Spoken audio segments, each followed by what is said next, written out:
दोस्तों अगर आप एक्सेल सीख रहे हो या फिर एक्सेल सीख चुके हो और अभी तक आपको डेटा एंट्री करना नहीं आता और डेटा एंट्री क्या होता है इसके विषय में भी आपको नहीं पता, तो दोस्तों ये वीडियो फिर आपके लिए, क्योंकि दोस्तों आज की इस वीडियो के अंदर मैं आप सभी लोगों को डेटा एंट्री करना सिखाने वाला हूँ। आप अगर एक अच्छी खासी कंपनी में जॉब लेना चाहते हो तो दोस्तों आपको डेटा एंट्री करना जरूर आना चाहिए। आज की इस वीडियो के अंदर मैं आप सभी लोगों को डेटा एंट्री करना सिखाने वाला हूँ, वो भी एक मेडिसिन बिल की डेटा एंट्री कैसे होती है। आज मैं आपको पूरा स्टेप बाय स्टेप बताऊंगा कि किस तरीके से डेटा एंट्री की जाती है, डेटा कहां से मिलता है, पूरी कंप्लीट जानकारी देने वाला हूं। तो हेलो दोस्तों, मेरा नाम है लकी, आप देख रहे हो लकी गुरु कंप्यूटर स्मार्ट क्लास। अगर दोस्तों ये वीडियो आपको पसंद आए तो दोस्तों वीडियो को लाइक, शेयर और सब्सक्राइब करना तो बिल्कुल ना भूलिएगा। तो दोस्तों बात करेंगे, सबसे पहले तो हम एक नई शीट ले लेंगे इस तरीके से। और दोस्तों यहाँ पे क्या है कि हमें सबसे पहले तो इस पेज को क्या है थोड़ा सा हमने बड़ा कर दिया है ताकि आपको प्रॉपर दिखाई दे। ठीक, अब देखिए दोस्तों हमें क्या करना है कि पहला जो ये पहली जो आपको रो है ना, आपको ये रो क्या करनी है, छोड़ देनी है। ठीक, इसमें हम लोग हेडिंग्स तैयार करेंगे। पहले हमको यहाँ पे सब हेडिंग तैयार करनी होगी। ठीक, यानी कि क्या क्या डेटा में हमारी फिल होगी वो हमको यहाँ पे फिल करना होगा। सबसे पहले फिल करने से पहले हमको ये समझ ले कि डेटा आखिर कहाँ से मिलता है। ठीक, तो दोस्तों डेटा क्या होता है, बड़ा ही आसान होता है डेटा एंट्री करना। डेटा एंट्री करना बड़ा ही आसान होता है, उसमें आपको ज़्यादा लेथन नहीं होता है। बस आपको जो डेटा दिया जाता है हार्ड कॉपी में या फिर सॉफ्ट कॉपी में, उसको देख देख के आपको इस तरीके से एक्सेल के सॉफ्टवेयर में क्या करना होता है, एक एक करके इस तरीके से टाइप करना होता है। उसी को हम लोग डेटा एंट्री कहते हैं। और डेटा कहाँ से मिलता है, तो डेटा आपको वहीं से मिलेगा जब आप कहीं जॉब करने जाओगे, जिस भी कंपनी में, किसी भी शॉप पे, तो वहाँ पे आपको डेटा प्रोवाइड किया जाएगा। वो डेटा को आपको देख देख के इस तरीके से एक्सेल के सेल्स में क्या करना होगा, आपको फिल करना होगा। इसी को कहते हैं डेटा एंट्री। ठीक, अभी मैं आपको एक एक स्टेप सब कुछ बताऊंगा ताकि आपको अच्छे से और समझ में आ जाएगा, पूरा प्रैक्टिकल के साथ बताऊंगा। ठीक, तो चलिए यहाँ पे पहले हम क्या करते हैं, सब हेडिंग बना लेते हैं डेटा एंट्री करने के लिए। तो उसके लिए सबसे पहले तो हम यहाँ पे लिखेंगे बैच। ठीक, इस तरीके से हम लिखेंगे बैच नंबर। फिर आगे बढ़ने के लिए क्या होता है दोस्तों, आपको टैब बटन का इस्तेमाल करना होगा। ठीक, ये आपको समझना है कि एक्सेल पे जब हम आगे बढ़ते हैं तो टैब बटन का इस्तेमाल करते हैं, और जब नीचे पढ़ने के लिए इंटर बटन का इस्तेमाल करते हैं। ये चीज़ आपको समझना है। ठीक, चलिए हम लोग आगे बढ़ जाते हैं। फिर दोस्तों अगली हेडिंग हमको यहाँ पे बनानी है प्रोडक्ट। ठीक, जो भी हम प्रोडक्ट सप्लाई करेंगे उसका हम यहाँ पे हेडिंग्स बनाएंगे। ठीक, चलिए हम लोग लिखते हैं प्रोडक्ट। ठीक, इस तरीके से प्रोडक्ट लिखना है। आपको जो भी प्रोडक्ट है उसके नेम को टाइप कर लेना है, फिर टैब बटन दबाना है, आगे बढ़ जाना है। फिर आपको यहाँ पे हमको दोस्तों लिखना है मैन्युफैक्चरिंग। ठीक, यानी कि जो दवाइयाँ हमारी मैन्युफैक्चरिंग हुई है वो कब हुई है। ठीक, तो वो हम यहाँ पे लिखते हैं मैन्युफैक्चर। ठीक, जो भी मैन्युफैक्चर है हम यहाँ पे मैन्युफैक्चरर्स लिख देंगे। ठीक है ना, इस तरीके से। फिर आगे बढ़ेंगे टैब बटन दबा के, और दोस्तों यहाँ पे दोस्तों हमें क्या देना है, यहाँ पे SSN कोड देना है। ठीक, तो यहाँ पे लिखेंगे हम HSN। ठीक, ये हमको लिखना है, और यहाँ पे लिखेंगे कोड। ये बड़ा ही इंपॉर्टेंट है ताकि ये हमको अच्छे से समझना है। ठीक, फिर दोस्तों यहाँ पे लिखना है परचेज। ठीक, जो भी हमने परचेस किए होंगे दवाई वो हम यहाँ पे लिखेंगे, परचेस का रेट डालेंगे, जितने भी रेट से हमको दवाई मिली होगी। ठीक, फिर दोस्तों यहाँ पे हमको क्या है, क्वांटिटी डाल देनी होगी कि जितनी भी क्वांटिटी में हमने क्या की होगी, दवाइयाँ वगैरह ली होगी, वो हमको यहाँ पे क्या करनी होगी, टाइप करनी होगी। फिर दोस्तों हम लोग को यहाँ पे जो हमारी MRP है ना, वो हमको यहाँ पे टाइप करना होगा। ठीक, जो भी MRP रेट से हमको सामान मिला होगा, जो रेट लिखा होगा, वो हम यहाँ पे टाइप करेंगे MRP। ठीक, फिर टैब बटन दबा के हमको फिर अगली हेडिंग देनी होगी सेल्स। ठीक, जो भी हम सेल करेंगे, जिस रेट से सेल करेंगे वो हमको यहाँ पे दिखाना होगा। ठीक, फिर यहाँ पे हमको मैन्युफैक्चरिंग की हम यहाँ पे दिखाएंगे कि कब भैया मैन्युफैक्चर हुआ है, यानी कि मैन्युफैक्चरिंग की डेट डालेंगे। ठीक, यानी कि दवाई कब बनी है। ठीक, फिर अगली हेडिंग दोस्तों हमको यहाँ पे दिखाना होगा एक्सपायर। ठीक, यानी कि एक्सपायरी जो होगी डेट, जो एक्सपायर की डेट होगी वो यहाँ पे हमको मेंशन करना होगा। ठीक, इस तरीके से हमें सब हेडिंग को तैयार कर लेना है। थोड़ा सा यहाँ देखिए छिप रहा है, पेज हम थोड़ा सा छोटा कर देते हैं ताकि प्रॉपर आपको चीज़ें अच्छे से दिखाई दे। अब आपको देखिए चीज़ें अच्छे से दिखाई दे रही होगी। अब देखिए दोस्तों इतनी हेडिंग्स आपको क्या है, सब हेडिंग तैयार कर लेनी, जैसे कि मैंने यहाँ पे आपको सब हेडिंग बनाना सिखा दिया। अब दोस्तों यहाँ पे हमें क्या करना है, तो दोस्तों अब हमने हेडिंग्स को बना लिया है। अब इन हेडिंग को हमें क्या करना होगा, सेट करना होगा। उसके लिए हमें क्या करना होगा, ये जो ABCD इस तरीके से कॉलम्स बने ना, आप इन कॉलम पे कर्सर रखिए और बिल्कुल लास्ट तक का खींचते हुए चले जाइए। ठीक, बिल्कुल इस तरीके से सिलेक्शन बना लीजिए। सिलेक्शन बनाने के बाद दोस्तों आपको होम टैब पे जाना है, और होम टैब पे देखिए आपका ये जो ग्रुप्स खुलता है ना, इस ग्रुप में आना, और यहाँ पे सेल्स वाले ऑप्शन पे जब आओगे तो एक ऑप्शन मिलेगा फॉन्ट का। ठीक, फॉर्मेट का, आपको फॉर्मेट पे क्लिक कर देना है, सिंपल। जैसे आप फॉर्मेट पे क्लिक करोगे दोस्तों यहाँ पे इस तरीके से सिंपल दोस्तों इस तरीके से फॉर्मेट पे क्लिक करना है और यहाँ पे एक ऑप्शन मिलेगा ऑटो फिट विथ का। आपको इसकी विड्थ क्या करनी होगी, अपने हिसाब से सेट कर लेनी होगी। आप देखिए इस पर क्लिक करिए तो आप देख सकते हो जिसको जितनी ज़रूरत थी वो अपने हिसाब से सेल को क्या कर लिया, एडजस्ट कर लिया। ठीक, यही काम दोस्तों आपको भी कर लेना है। उसके बाद दोस्तों क्या करना है, हमें इस तरीके से हमने हेडिंग्स तैयार कर ली। अब हमें ऊपर की एक हेडिंग मेन तैयार करनी होगी, तो उसके लिए हम इस तरीके से क्या करेंगे, सिलेक्ट करेंगे। ठीक, सिलेक्ट करने के बाद आप ये क्या करोगे, मर्ज कर दोगे। ये मर्ज कहाँ मिलेगा, होम टैब पे मिलेगा। आपको इस पर क्लिक करना है तो सिंपल जितनी भी लाइनिंग होगी सब एक में आ जाएंगी और मर्ज हो जाएंगी। इनको थोड़ा सा जितना भी आपको बड़ा करना है, ये रो के ऊपर कर्सर रखोगे तो कुछ इस तरीके से देखिए प्लस टाइप का ब्लैक कलर का बन के आएगा। बस माउस की लेफ्ट बटन को दबा दीजिए तो वो उतना ही बड़ा आपका हो जाएगा। ठीक है ना। अब यहाँ पे जो भी आपकी हेडिंग्स तैयार करनी है, तो हेडिंग्स तो दोस्तों हम यहाँ पे मेडिसिन की बना रहे हैं, तो हम यहाँ पे सिंपल लिखेंगे मेडिसिन। ठीक, इस तरीके से आपको लिख लेना है मेडिसिन, क्योंकि हम मेडिसिन का बिल बना रहे हैं। ठीक है ना, तो हम यहाँ पे लिखेंगे मेडिसिन बिलिंग। ठीक, इस तरीके से आपको लिख लेना है बिलिंग। और हम क्या कर रहे हैं, डाटा। ठीक, जो हम डाटा एंट्री कर रहे हैं वो एक मेडिसिन की करने जा रहे हैं, तो हम यहाँ पे इस तरीके से हेडिंग्स को लिख लिए दोस्तों।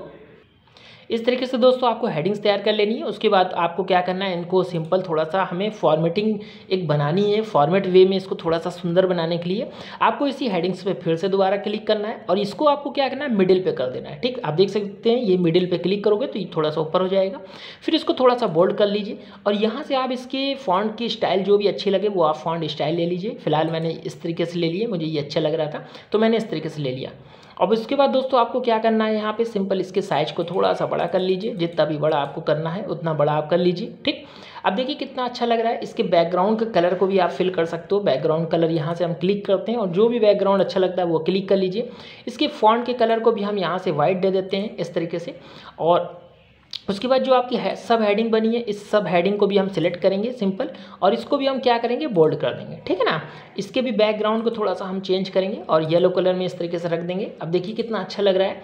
अब इन सबको हम सिलेक्ट करेंगे और जहाँ तक का डेटा आपको तैयार करना है वहाँ तक का आप सिलेक्ट कर लीजिए। ठीक, और सिलेक्ट करने के बाद आपको क्या करना है, ऑल बॉर्डर पर क्लिक करना है, यानी बॉर्डर वाले सेक्शन पर जाना है और बॉर्डर क्या करना है, लगा देना है। अब देखिए दोस्तों आपका एक प्रॉपर वेव तैयार। अब देखिए दोस्तों आपका एक फॉर्मेट वे में बन चुका है फॉर्मेट, ये डेटा एंट्री का फॉर्मेट तैयार हो गया है। अब हमको सिर्फ यहाँ पे क्या करना होगा, डेटा एंट्री करनी होगी, एक एक डेटा को फिल करना होगा। ठीक, सिंपल। अब फिल करना बड़ा ही आसान होता है, बस आपको थोड़ी सी टाइपिंग आनी चाहिए और फिर आपके पास डेटा क्या हो जाए, अच्छे तरीके से फिल हो जाएगा। चलिए हम लोग मेडिसिन की जो बिलिंग डेटा है उसको हम लोग फिल करना सीखते हैं। यहाँ पर सबसे पहले समझेंगे हम लोग बैच नंबर क्या होता है, फिर प्रोडक्ट नेम क्या होता है, मैन्युफैक्चरिंग डेट क्या होता है, सब कुछ एक एक करके समझेंगे। चलिए पहले तो बैच नंबर समझते हैं।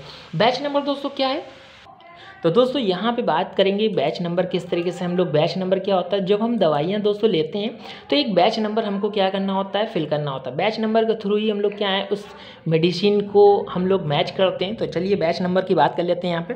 तो दोस्तों यहाँ पे बैच नंबर जो है वो हम यहाँ से खुद से ही बना लेते हैं अपने हाथ से। और यहाँ पे दोस्तों जो बैच नंबर है वो हम HJ करके दे देते हैं 001 इस तरीके से। और इस तरीके से हम क्या करते हैं, इनको सब में बैच नंबर देने के लिए बस हम क्या करेंगे, इस तरीके से कर्सर रखेंगे और माउस का लेफ्ट जो पॉइंटर है वो नीचे रखेंगे और बिंदु जो आ जाएगा इसके ऊपर कर्सर रख के हम लास्ट तक का नीचे ड्रैग कर देंगे। तो आप देख सकते हो यहाँ पे 10 तक का क्या होगा, मैंने डेटा बनाया है। यानी कि अब यहाँ पे दोस्तों यहाँ प्रोडक्ट नेम की बात आती है, तो प्रोडक्ट नेम जो भी आपके होंगे, जैसे कि मेडिसिन की बात करते हैं तो यहाँ पे हम सिप्ला ले लेते हैं, जैसे कि आप जानते ही होंगे सिप्ला मेडिसिन आती है। उसके बाद हम इंटर बटन दबाते हैं तो नीचे आएंगे, दूसरा प्रोडक्ट यहाँ पे हम फिल करेंगे। यहाँ पे लेते हैं दोस्तों हम क्रोसिन, इस तरीके से आपको लिखना है क्रोसिन। ठीक है ना। फिर इंटर बटन दबाते हैं, अगला प्रोडक्ट ले लेते हैं, यहाँ पे ले लेते हैं गास्टो ले लेते हैं। ठीक, आपको पता ही होगा गास्टो इस तरीके से प्रोडक्ट आता है। उस तरीके से इंटर बटन दबाते हैं और इस तरीके से हम तीसरा प्रोडक्ट ले लेते हैं पैरासीटामॉल। ठीक, तो इस तरीके से हम ले लेते हैं पैरासीटामॉल। ठीक, इस तरीके से देखिए हमने प्रोडक्ट को ले लिया है। ठीक, बाकी दोस्तों यहाँ पे मैन्युफैक्चरिंग की बात करते हैं कि ये कब बना है, तो मैन्युफैक्चरिंग का होता है मैन्युफैक्चर कि ये जो सिप्ला बनाया है प्रोडक्ट ये किस कंपनी बनाया है। ठीक, तो वो हमें यहाँ पे फिल करना होगा। ठीक, तो चलिए सिंपल बात करते हैं, सिप्ला कंपनी ने इसको भी बनाया है, यानी कि जैसे कि आपको पता ही है इस तरीके से हम सिप्ला कंपनी ने इसको भी तैयार किया है। इसी तरीके से हम इसको भी ले लेते हैं, सिप्ला कंपनी ने ही तैयार किया है। और ये जो किया है पेंडोन ने किया है, पेंडोन। ठीक, पेंडोल ने किया है। ठीक, इस तरीके से हमने मैन्युफैक्चरिंग ले लिया। ठीक, यहाँ पे एसएसएन कोड होता है, ये आपको बहुत समझना होगा कि एसएसएन कोड क्या होता है। ये हमारे प्रोडक्ट की पहचान कराता है। ठीक, तो बाय डिफ़ॉल्ट हमको ये एसएसएन कोड एक प्रोडक्ट के द्वारा ही डालना होता है। चलिए हम इसको डाल देते हैं। जैसे कि यहाँ पे एसएसएन कोड हमको 101 करके दिया गया है, यहाँ पे इसका एसएसएन कोड 102 है, एसएसएन कोड इसका 103 है। इस तरीके से हमें क्या करना है, फिल कर देना है। चलिए हम यहाँ पे फिल कर देते हैं, जल्दी जल्दी सब कुछ हम यहाँ पे इस तरीके से फिल कर देते हैं। तो दोस्तों यहाँ पे हमने क्या है, सब जल्दी जल्दी से फिल कर दिया है। अब यहाँ पे हमको सीखना है परचेस रेट। परचेस क्या रेट क्या होता है, आपको ये भी समझना होगा। परचेस रेट वो है कि जिस रेट पे दोस्तों हमने ये सिप्ला जो प्रोडक्ट खरीदा है ना, सिप्ला, ये किस रेट में हमको मिला है। ठीक, तभी तो हम बेच पाएंगे। तो ये दोस्तों मान लीजिए कि ये हमको 300 रुपये में मिला है। ठीक, और इसी तरीके से ये प्रोडक्ट हमको 120 रुपये में मिला है। इसी तरीके से ये प्रोडक्ट दोस्तों हमको क्या है कि 110 रुपये में मिला है। ठीक, और ये प्रोडक्ट हमको 150 में मिला है। तो ये हमने क्या है, इस तरीके से फिल कर लिया। अब दोस्तों यहाँ पे क्वांटिटी की बात करते हैं कि क्वांटिटी क्या है। इस तरीके से हम और भी प्रोडक्ट को फिल कर लेते हैं। ये प्रोडक्ट दोस्तों हमको क्या है, 450 रुपये में मिला है। ये प्रोडक्ट 130 में मिला है, और ये दोस्तों हमको 90 रुपये में मिला है। इसी तरीके से दोस्तों हम फिल कर लेते हैं, 45 रुपये में मिला है, और ये हमको 60 में मिला है, और ये दोस्तों हमको 100 रुपये में मिला है। ठीक, हमने प्रोडक्ट क्या किया, फिल कर लिया। अब यहाँ पे क्वांटिटी की बात आती है। क्वांटिटी मतलब आपने ये परचेस जो किया है वो कितनी क्वांटिटी में परचेस किया है। ठीक, यानी कि आप जिस क्वांटिटी में परचेस करके ला रहे हो प्रोडक्ट को, वो हमें यहाँ फिल करना होता है। जैसे कि मान लीजिए क्वांटिटी में क्या है, हमने यहाँ पे पता चला 10 पीस खरीदा। ठीक, यहाँ पे दोस्तों हमने क्या है कि 50 पीस खरीदा। ठीक, यहाँ पे दोस्तों हमने क्या है कि 40 पीस खरीदा, फिर 30 पीस खरीदा। इस तरीके से आपको क्या है, प्रोडक्ट को फिल कर लेना है। तो दोस्तों यहाँ पे क्या है, हमने क्वांटिटी को फिल डाउन कर दिया है। अब दोस्तों यहाँ पे हमें एमआरपी सीखना होगा। एमआरपी क्या होता है, तो जो एमआरपी देखा होगा आपने, सामान हमने 300 में खरीदा है लेकिन एमआरपी वहाँ 500 लिखी है, तो वो हमको एमआरपी रेट यहाँ पे डाल देना है। जैसे कि यहाँ पे 500 लिखा है, यहाँ पे दोस्तों इसकी एमआरपी 400 है।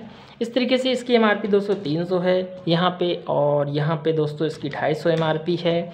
यहाँ पे दोस्तों जो एमआरपी रेट है वो 600 रुपये है। यहाँ पे एमआरपी रेट है इनका 300 रुपये।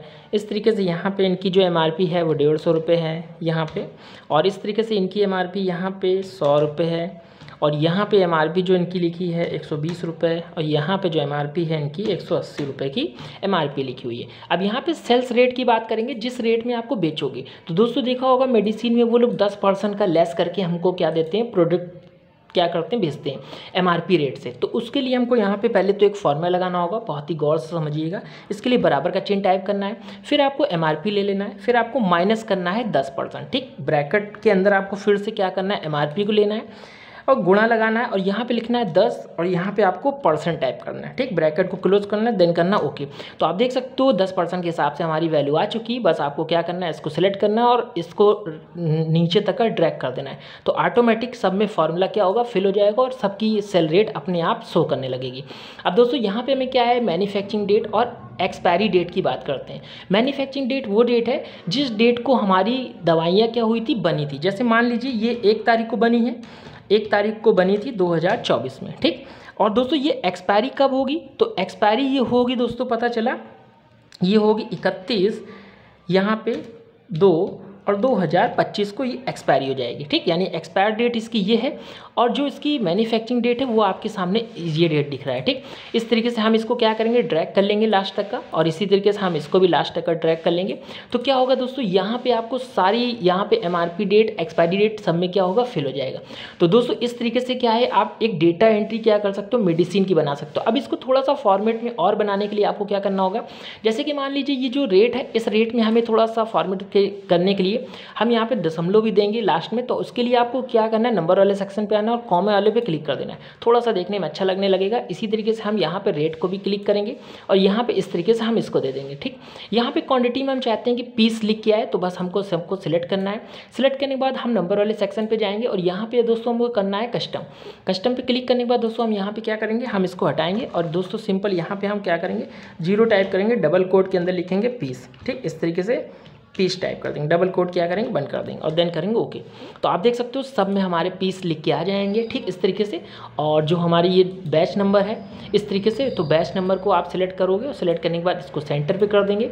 यहाँ पे एसएसएन कोड को भी सिलेक्ट करेंगे, और इसको भी हम सेंटर पे कर देंगे। ठीक, तो दोस्तों इस तरीके से आप एक डेटा एंट्री कर सकते हो, जो कि मैंने आज की इस वीडियो के अंदर आपको बताया है कि एक मेडिसिन की बिलिंग की डेटा एंट्री कैसे करते हैं। आई होप दोस्तों आपको ये वीडियो बहुत ज़्यादा पसंद आई हो। अगर दोस्तों ये वीडियो आपको पसंद आए तो दोस्तों इस वीडियो को लाइक तो ज़रूर कीजिएगा और दोस्तों इस वीडियो को अपने 10 दोस्तों तक ज़रूर पहुँचाइएगा ताकि उनका भी फ़ायदा हो सके और वो भी सीख सके।